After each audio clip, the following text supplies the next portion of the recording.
কথাবার্তা শুনে হিন্দু যাবো ধর্মটা শিখছে কাদের কাছ থেকে? রাজনীতিবিদদের কাছ থেকে।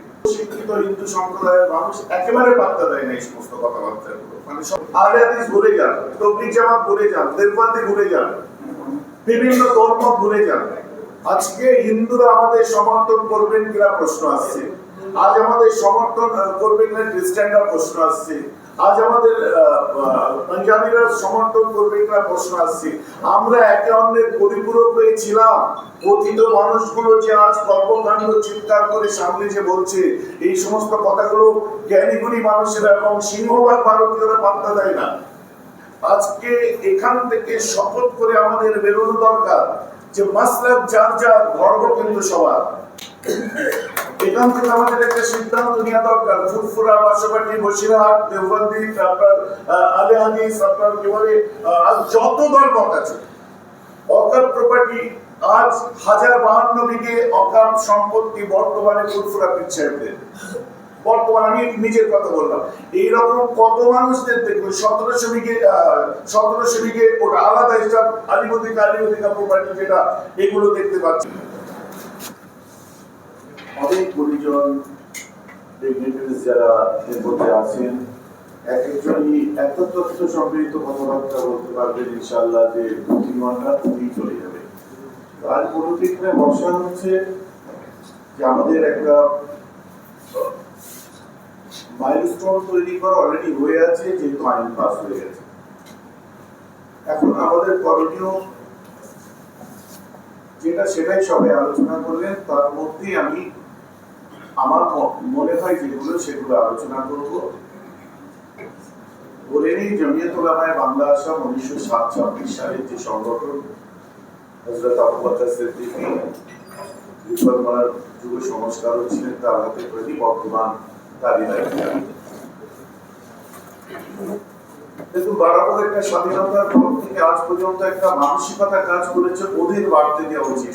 শিক্ষায়, স্বাস্থ্যে, বিত্তে, সামাজিক প্রতিবন্ধীকে আরো করা পিছিয়ে রেখেছে একটা পার্টিকুলার সম্প্রদায়ের মানুষ, শুধুমাত্র মুসলিম না, পার্টিকুলার সম্প্রদায় বলতে গেলে যার মধ্যে অনগ্রসর জাতি বলতে পারে, দলিত আদিবাসী থেকে আরম্ভ করে পিছিয়ে পড়া যে জাতি, আমাদের ভাই বলে মনে করেনি তারা।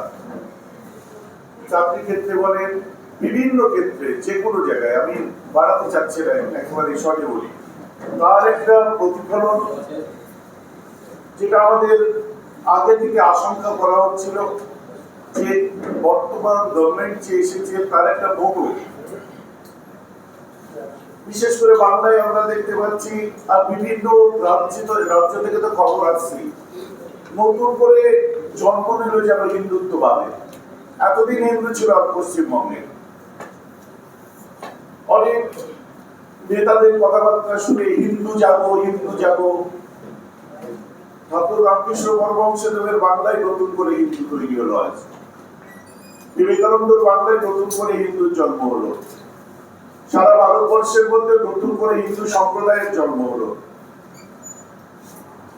আর ধর্মটা শিখছে কাদের কাছ থেকে? রাজনীতিবিদদের কাছ থেকে। পিছিয়ে পড়া বাদ দিলে কোনই সম্ভ্রান্ত, সভ্য, শিক্ষিত হিন্দু সম্প্রদায়ের মানুষ একেবারে পাত্তা দেয় না এই সমস্ত কথাবার্তাগুলো। মানে সস্তায় বাজিমাত করা, যেগুলো আমরা ফিল্ডে কাজ করে বুঝতে পারি। এগুলোকে ফলো করছে কারা? যাদের পেছনে ওই বাদী বাস হচ্ছে, কোনো জায়গায় ঠিক মতো খাবার পৌঁছাচ্ছে না, তাদেরকে অর্থ দিয়ে, তাদেরকে টাকা দিয়ে, তাদেরকে বিভিন্ন এন্টারটেইনমেন্ট জিনিসপত্র দিয়ে তাদেরকে রাস্তায় নামিয়ে দিচ্ছে। আজ আমাকে ভালো লাগছে বলতে যে আজ যে ডাইভার্সিটি অফ বেঙ্গল, আমি সারা ভারতবর্ষের কথা আমি বলতে পারি, কিন্তু তার মধ্যে আমার কোথাও যেন ভালো লাগে আমি নিজেকে বাঙালি বলে পরিচয় দিতে। জানি না এটা আমার মাটির টান, রক্তের টান কিনা আমি জানি না। যে বাংলার যে বৈচিত্র্য, সেটাকে আমাদের যেমন মাথায় রাখতে হয়েছে। বর্তমান সময় সারা ভারতব্যাপী যে একটা কর্মকাণ্ড, কালা কানুন যেটা আমাদের সামনে এসছে, যেটা বিগত দিনেও অনেক ইতিহাস বললেন, অনেক কথা বললেন, আমাদের জন্য এটাই দরকার। যে আমাদের অবিলম্বে কিছু করা। তার মধ্যে আমাদের মধ্যে যারা এসেছেন তার মধ্যে শামীম ভাই এসেছেন, আরো অ্যাডভোকেট সাহেব বসে আছেন। প্রথম আমার মনে হয়েছে কোর্ট চ্যালেঞ্জ, যেটা অনেক সংগঠন, শুনুন, আহলে হাদিস ভুলে যান, তবলিগ জামাত ভুলে যান, দেওবন্দি ভুলে যান, বিভিন্ন ধর্ম ভুলে যান, আজকে হিন্দুরা আমাদের সমর্থন করবেন কিনা প্রশ্ন আসছে, আজ আমাদের সমর্থন করবেন না খ্রিস্টানরা প্রশ্ন আসছে, আজ আমাদের পাঞ্জাবিরা সমর্থন করবে কিনা প্রশ্ন আসছে। আমরা একে অন্যের পরিপূরক হয়েছিলাম। কথিত মানুষগুলো যে আজ কর্মকাণ্ড চিৎকার করে সামনে যে বলছে, এই সমস্ত কথাগুলো জ্ঞানীগুণী মানুষেরা এবং সিংহভাগ ভারতীয়রা পাত্তা দেয় না। যে আজ কারা আমাদের পাশে দাঁড়াবে এই প্রশ্নে না গিয়ে আজকে এখান থেকে শপথ করে আমাদের বেরোনো দরকার যে মাসলাক যার যার, ধর্ম কিন্তু সবার। এখান থেকে আমাদের একটা সিদ্ধান্ত নেওয়া দরকার। ফুরফুরা, বাসাবাড়ি, বসিরহাট, দেওবন্দি, আপনার আহলে হাদিস, আপনার কি বলে যত ধর্ম আছে, অকাপ প্রপার্টি আজ 1052 বিঘে অকাপ সম্পত্তি বর্তমানে ফুরফুরা পীর সাহেবদের। বর্তমানে আমি নিজের কথা বললাম, এইরকম কত মানুষদের দেখুন 1700 বিঘে ওটা আলাদা হিসাব, আলিমদিকা প্রপার্টি যেটা, এগুলো দেখতে পাচ্ছি, যার বন্ধুর হিসেবে এখন আমাদের মধ্যে আছে। এইরকম হাজার হাজার একর জমি যেগুলো পড়ে আছে, এগুলোকে আমরা এখানে তথ্য সম্মিলিত আলোচনা করে এগুলো উদ্ধার করতে বোধহয় পারবো না। সরি টু সে, তো সবাই মুসলিমদের শ্রদ্ধা জানিয়ে, রেসপেক্ট জানিয়ে আমি বলি, আমরা অনেক কিছু শুনেছি, শুনছি, শুনবো এবং আমরা নিজেরা এডুকেট করছি কথাগুলো শুনে, এগুলো ভালো কথা।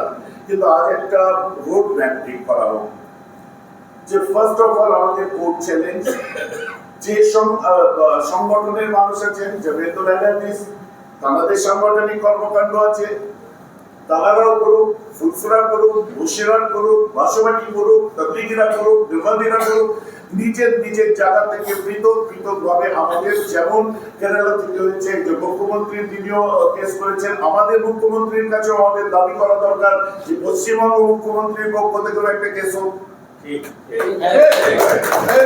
আমাদের চেষ্টার মতো করে আমরা এগুলো ব্যক্তিগতভাবে করি। এরপরে আমাদের রইল আদিল ভাই বলে ভাই সাহেব খুব সুন্দর কথা বলেছেন, এই যে কালা কানুন পরে কালা মুখ, কালা কান, কালা আঁখ, এই বড় কঠিন ব্যাপার হয়ে দাঁড়িয়েছে।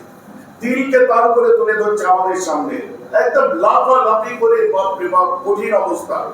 অতটা নয় যতটা মানুষের মধ্যে বিধে দেওয়া হচ্ছে, গেঁথে দেওয়া হচ্ছে। তার জন্য আমাদের যে যে ধরনের মানুষ আছেন, প্রত্যেকের একটা সাইবার টিম আছে, প্রত্যেকের একটা সোশ্যাল মিডিয়া টিম আছে। আমাদের উচিত আমাদের সাইবার টিম গুলোকে স্ট্রং করা। এখন এখান থেকে গিয়ে সাইবার টিম স্ট্রং করে নিয়ে আমাদের সোশ্যাল মিডিয়ার মধ্যে দিয়ে নিয়মতান্ত্রিক পদ্ধতিতে গণতন্ত্রকে সামনে রেখে আমাদেরকে সোশ্যাল মিডিয়া টিম আমাদের স্ট্রং করা অত্যন্ত জরুরি। তারপরে যেটা আসছে স্ট্রিট কর্নার, প্রতিটি জায়গায় আমাদের স্ট্রিট কর্নার করা দরকার। আমি কেন ফুরফুরার ডাকে যেতে হবে কিন্তু আমি বলবো না, দেওবন্দির ডাকে যেতে হবে আমি বলবো না, আমি বলবো না আহলে হাদিসের ডাকে যেতে হবে আমি বলবো না। এমন একটা সংগঠন, যে সংগঠনের আমার ফ্যামিলি থেকেও পীর আল্লামা সাইফুদ্দিন সিদ্দিকী রাহমাতুল্লাহ, তিনিও ছিলেন এই সংগঠনের একজন সভ্য মুসলিম পার্সোনাল ল বোর্ড, যে শুধুমাত্র স্বতন্ত্রভাবে সবকিছুর ঊর্ধ্বে গিয়ে তারা সেই ব্যাপারটা দেখে।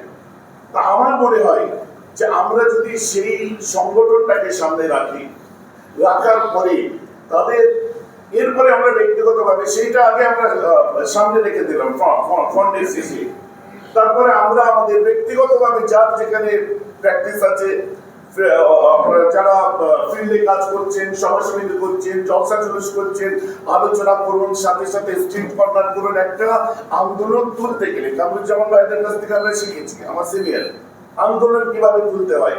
একটা আন্দোলনকে গড়ে তুলতে গেলে যে ন্যাশনাল লেভেল থেকে যে একটা মানে তুলে আনা, নিচ থেকে সুদূর উপসারী চিন্তাধারা নিয়ে যে আমাদেরকে এটা টিকিয়ে রাখতে হবে। তাহলে আমাদের আজকের পর থেকে এখান থেকে যে মসজিদ ভিত্তিক পাড়ায় পাড়ায় যেটা আমাদের হযরত করেছেন, নিজের এলাকায় বা যে কোনো ভাবে নিজের এলাকাগুলোকে কনভিন্স করা, এখানে একটা সমস্যা হবে। আপনি এমন একটা জায়গায় জড়ো হচ্ছেন যে জায়গাটায় ওই উগ্র পন্থা নিয়ে যারা চলে, সেই মানুষগুলো আপনাদেরকে ডিস্টার্ব করতে পারে। সেইখানে একটা আদার্স প্রোটেকশনের দরকার আছে। যদি আমরা গণতান্ত্রিক পদ্ধতিতে আন্দোলন করবো, সংখ্যায় কম জমায়েত হলো, সেখানে দেখা যাচ্ছে হঠাৎ করে মহারাজা পুরুষোত্তমের নাম ধরে চিৎকার করে দিল, দেওয়ার পরে এসে সেখানে একটা হামলা করে দিল। এটা যেগুলো ঘটছে বর্তমান সময়।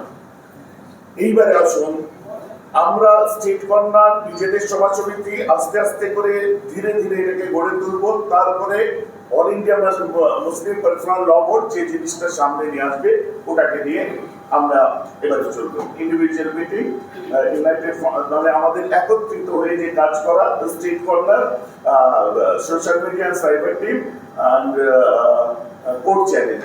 আমার এই কতগুলো কথা বলার ছিল। বাকি আমরা আমাদের সকলে এক অন্যের পরিপূরক হয়ে জন্য যদি আমরা এগোতে পারি, আমরা সহ নাগরিক সহ দেশবাসী একসঙ্গে যদি এই ধরনের কালা কানুনের বিরোধিতা করি, তাহলে আর উড়িষ্যার স্টিফেন হত্যা আবার পুনরাবৃত্তি হবে না, তাহলে আর খালিস্তানি বলে আর গালাগাল শুনতে হবে না, আর নাম শুনলেই উগ্রবাদী বলে মাথায় টুপি দাঁড়িয়েওয়ালাদের হেনস্থা হতে হবে না। এই প্রত্যাশা রাখলাম। আমরা আবার ময়দানে নেমে সবাই মিলে কাজ করবো, এই বলে আমার বক্তব্য শেষ করলাম। Good evening.